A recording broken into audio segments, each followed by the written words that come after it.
To anybody from the outside looking in, Long Beach would look like the ideal place to live. You've got great food, amazing public transportation like the Metro Blue Line, which can take you to all of these lovely sections. And on top of all that, who doesn't like living by the beach? But all jokes aside, Long Beach, California is home to some of the most notorious gangs that have called this city their home since the 1930s. And in this episode, we're going to be taking a closer look at some of the violence that happens in these streets on an everyday basis. But before we get into all of that, subscribe to the channel because I'm dropping videos like this every single week. And let's be honest, Long Beach is a city with a lot of history. There's no way I'm going to be able to cover everything in this video, but make sure you leave this video a like if you want to see a part 2. And like always, if you have a video request, go ahead and get at me on Instagram. But without further ado, let's get into it. Long Beach is a city located 20 miles south of downtown Los Angeles. You've got beautiful neighborhoods like Belmont Shores, Bixby Knolls, and Naples. All of these neighborhoods are home to some of the most beautiful multi-million-dollar mansions right next to the beach. But these beautiful homes are surrounded by gang-infested territories. Long Beach is a city of Crips, and the sets are all spread out on the north, east, and west side. Gangs have existed here in Long Beach for a really long time, but I think it's safe to say that the level of violence and guns really ramped up with the introduction of crack cocaine. Now, crack was incredibly lucrative for a lot of these gangs, and I think this was the origins of why so many turf wars started happening in the city of Long Beach. So, on the north, you've got sets like the Brick Boy Crips, who are known to go at it hard with the Northside Longos. Rappers Hitman 50, Jubilo, and Cinco all claim Brick Boy. If you catch a case and I'm talking to the J, do the crime, do the time, it don't matter what it takes, got the chopper in the sky. They are known to control the Carmelitos housing project located off Via Wanda Avenue and have resided here for many decades. They have an alliance with the Carver Park Compton Crips as well as the Mac Mafia Crips.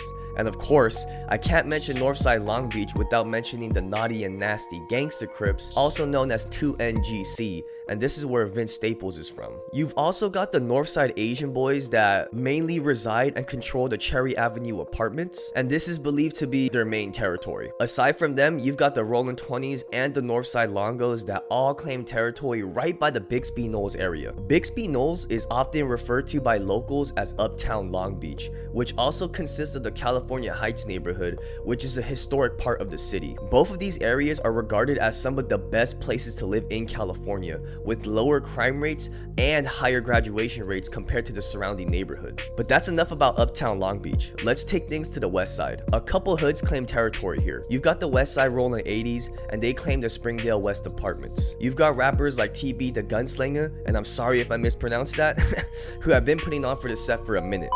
I've been focused on my bag since they let me out. Mama said I moved too fast, I had to slow it down. Murder thoughts for all my niggas watching from the clouds. I might pull up with that Drake and what's not going wild.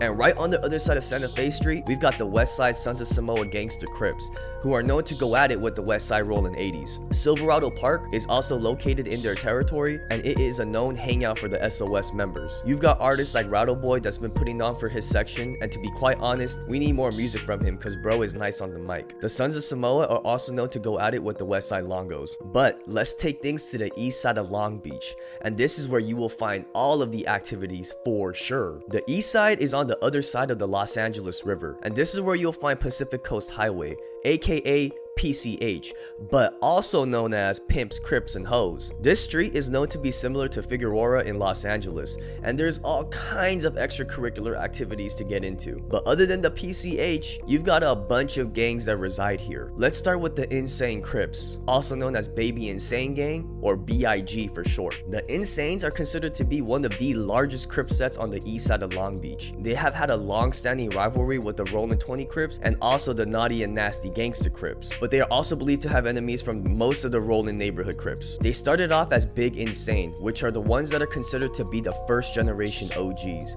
Then you've got your Young Foundation Crips, also known as YFC, and this set is considered to be second generation Insane.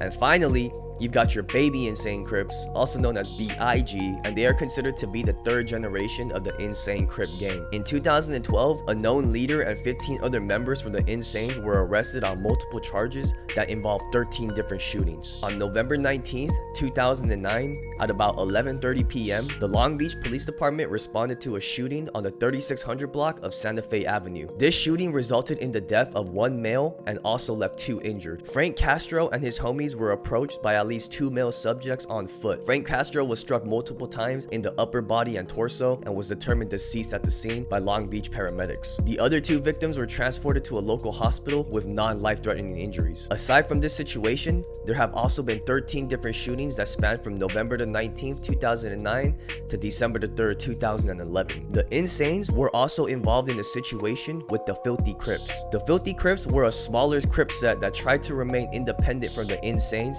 back in 2017. But as of 2020, the Filthy Crips have officially become the Filthy Insanes, which is another subset of the Baby Insanes. You've got a bunch of talent coming from the Insane Crips. You've got rappers like DW Flame, Tiny Hash, Savvy the Third, and Smack. And I'm sorry if I mispronounced any of those names. Hold up, wait, nigga, where you from? Huh? Nigga, I'm from Babies, I'm Tiny Jew. Jew 3, I'm top ranking. I'm quick to get it cracking, quick to leave a nigga stinking. I'm famous. Still I'm out here gang banging and slanging. It's also worth mentioning that Tiny Hash had a brother that went by Johnny Hash, and I believe both of them were from the same set, but sadly, Johnny Hash would lose his life in the east side of Long Beach. Officers were dispatched to the area of 7th Street and Orange Avenue regarding the possible shooting. The officers found Johnny Hash suffering from gunshot wounds to his upper body. Paramedics pronounced him dead at the scene. Loza, who was arrested in the area of 10th Street and Orange Avenue, was booked at the Long Beach City Jail and is being held on $2 million bail. Although investigators say Loza is a gang member, the motive for the shooting remains under investigation. The Insanes also have a long-standing history with the Rollin' 20 Crips, and thanks to channels like Dusty TV, we have some valuable history available to us. The beef is believed to have started over a killing back in the 1980s. A member of the Insane Crips was DP'd by some of his homies because he didn't show up to a mandatory hood meeting. After getting DP'd, he went back home to his brother and told his brother that he just got his ass whooped, and his brother just so happened to be from the 20s. Now, his brother went ahead and went over back to the Insanes and beat them up, and this resulted in the Rollin' 20 member losing his life. And this is where it all started for the Insanes and the Rollin' 20s. This killing is believed to be the first body dropped in between the 2 gangs. Now, of course, most of you watching the video already know that the Rollin' 20s is home to famous rapper Snoop Dogg. And this is a very well-known fact, but a lesser known fact about Snoop Dogg is that he could have been from Insanes. The 20s are also known to have an ongoing beef with the Eastside Longos, like most other Crip sets, because I believe Longos press CK. But other than the Longos, the Rollin' 20s have a beef with the Sons of Samoa gangster Crips, and this is where I have to bring up Suicidal Town. Suicidal Town has an interesting history. They were originally part of the Sons of Samoa, but somewhere in the 1990s, they became independent and claimed 15th Street and would also later claim 12th Street. Suicidal Town is part of the Long Beach SEA Alliance, which consists of Suicidal Town, Exotic Family, and Asian Boys. But just in case you guys didn't know, I've already done 3 whole videos on all of these Asian gangs from Long Beach, so make sure you guys go check out those videos after you're finished with this one. There's quite a lot of other Asian gangs that reside here in Long Beach, and just to name a few, there's Crazy Brothers Clan, Crazy Ruthless Clan, Oriental Soldiers, and Power of Vietnamese. Cambodia Town is mainly occupied by the Eastside Asian Boys, and they have a rivalry going on with the Eastside Longos and also have a long history of beef with the Tiny Rascals. On October 29th, 2019, 8 males who were allegedly accused of being from the Tiny Rascals allegedly opened fire on the crowd of people at a Halloween party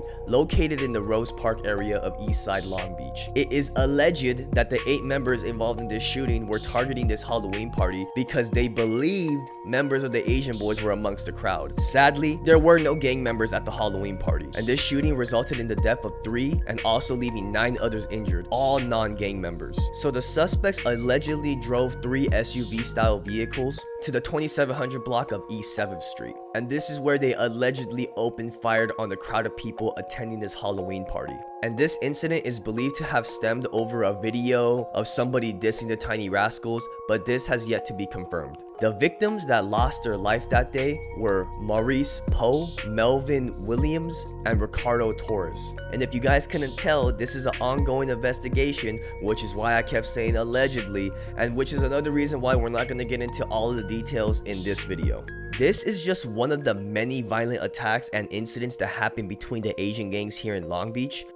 Most of the Asian gangs in Long Beach have one thing in common, and that's their rivalry with the Longos. And I'm not going to get into it too much in this video because I'm going to be saving that for a part 2. Long Beach is a special city because of how diverse it is, and I can't really think of any other cities off the top of my head that really just has all kinds of races mingling together. The gangs in Long Beach, I feel like, don't even know the real reason why they're fighting anymore. And I feel like the reason has gotten so blurred because of how much time has passed. All of the senseless violence that happens in between these gangs, which always results in some type of retaliation, and is just a chain reaction effect. I feel like Long Beach definitely has a lot of potential to become a great city, but it is plagued with gang violence that's been happening since the 1930s. I see all of the music videos coming out of Long Beach, and it's really something special to see all kinds of ethnic backgrounds chilling on the same block, recording music videos, and just having a good time. We really need to see a lot more of that around the world, but hopefully they can figure it out in Long Beach because the gang wars are getting out of hand. And really, in my opinion, I feel like these gangs should figure out a way to get to the bag together fast instead of killing each other.